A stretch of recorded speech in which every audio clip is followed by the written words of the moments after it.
Alright guys, so at the end of the last tutorial, what we did is we pretty much connected to a web page and we printed out every single word that we wanted in our program. However, we have a problem with this list, and that is that it's dirty. And by dirty, I mean it has a bunch of symbols included that we really don't want. For example, check this out. A smiley face, we obviously don't want that. That's not a word. This okay, we obviously don't want those three dots after it or else it's going to mess up our program. So we need to take all these words and we need to clean them up. So let's go ahead and do that. And first of all, let me get rid of this print because that's confusing if we try to run that later on. And right in line with your for post text, what I want to do is I want to make another function, or I want to call it right now, clean up list. And we're just going to pass it in the list of words we created right here. So basically, once it's done making the entire list of dirty words, we're going to pass it this right here. So of course, now we have to make a function. Hold on, let me adjust my mic. Alright, it's like right in front of my face. Alright, so define clean up list. And of course, what we're going to pass it in is we can just use the same variable. Why the heck not? And let me give myself a little bit of, actually, I always like doing this. I like to be able to scroll, especially when I'm making tutorials. Alright, so clean word list. What this is essentially the main list, similar to this we created before, but this is going to store the clean words. Words without any dots, with all the apostrophes removed, all of that stuff. So that's what this is going to store. So how exactly do we do that? Well, what we need to do is we need to loop through this word list that we passed in. So I'm going to loop through and I'm going to store each word as a variable word. So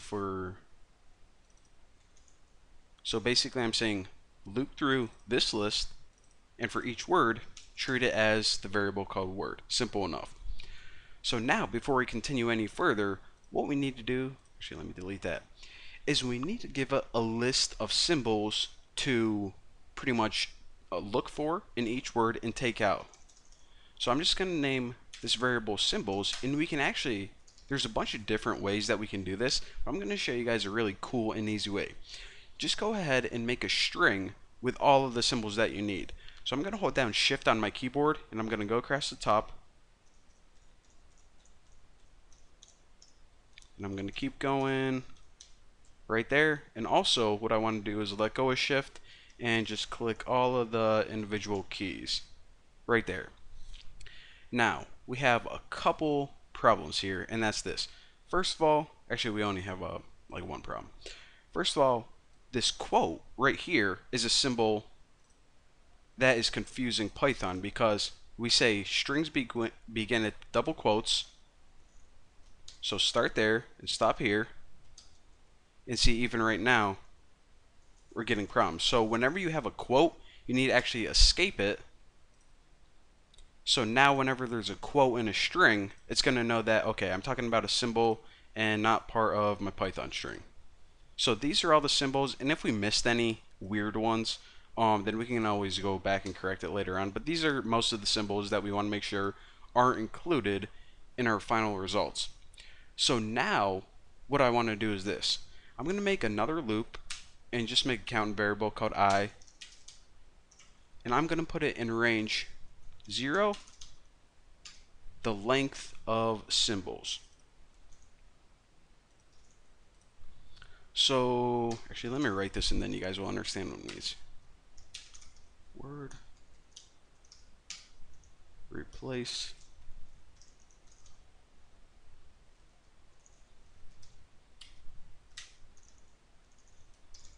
alright. So what this loop is going to do is it's pretty much going to loop through. Alright, I'll explain it this way. So this main loop right here is going to loop through one word at a time. Bucky, Roberts, tuna, fish, ham, bacon. So that's what this is going to do. Now this inner loop right here is going to loop through this string right here. And it's going to look at each of these characters symbol by symbol. That's what this is doing. It's saying what string, what character. Now for every single symbol in here, it's going to check if that symbol is included in the word, and if it is, it's going to replace that symbol with a blank space or nothing. So that's a really cool way that you can remove weird symbols or weird characters for words. However, we have one other problem. What if we have a word like this? One of those smiley faces. Well, what's going to happen is it's going to remove both of these characters with a blank space, and then we're going to be left with nothing, a word without any characters in it. So what we need to do for that instance is we need to check if the length of your word, holy moly, caps lock, take it easy. So if the length of your word is greater than 0, then and only then I want to add that word to the clean word list.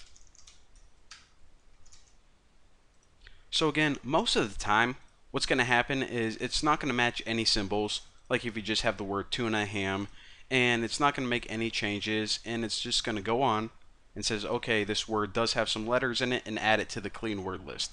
However, sometimes you have a weird thing like this, okay, ... So in that case, it's going to go through this and remove all the dots, and then add okay to the clean word list. In other instances, you're going to have a smiley face, so it's going to remove all of those, and then it's going to say okay. Well, this isn't even a word anymore, so I'm not even going to add it to the main list. So that's all this function is doing right here, and actually we can verify this by printing it out. So print each word, and of course by the time they get here there are nice clean words.